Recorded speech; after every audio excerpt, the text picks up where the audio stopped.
Key highlights of Interim Budget 2024 to 2025.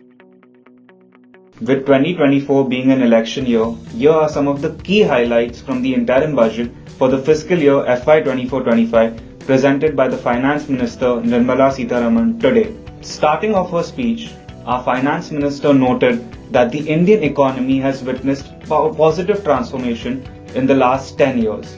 Macroeconomic stability is visible in all the sectors with robust investment and moderate inflation.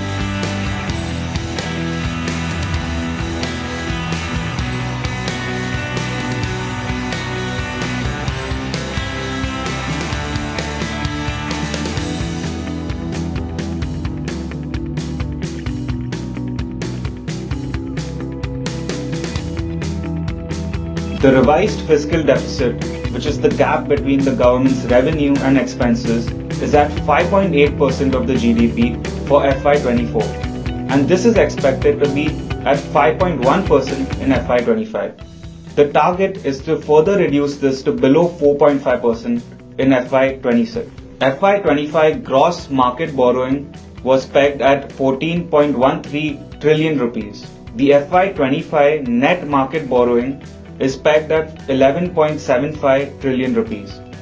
Gross borrowing and net borrowing both are lower than last year in FY25. There are no changes at all to the income tax slabs.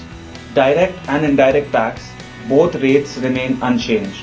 To address the growing need of rural housing, the Finance Minister has announced 2 crore more houses under the Pradhan Mantri Awas Yojana Gramin.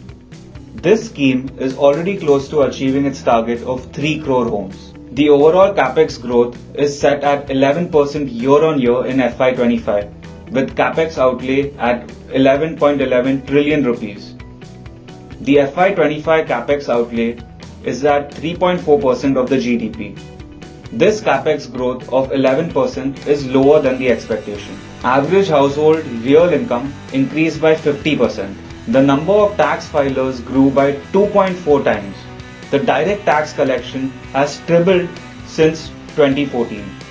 In 2024-25, the tax receipts are projected at rupees 26.02 lakh crore. The next full budget will be presented in July once a new government has been sworn after the Lok Sabha elections. Stay tuned for more updates on the sectoral impact of the interim budget and stocks we can keep an eye out for. Investment in securities market are subject to market risks. Read all the related documents carefully before investing.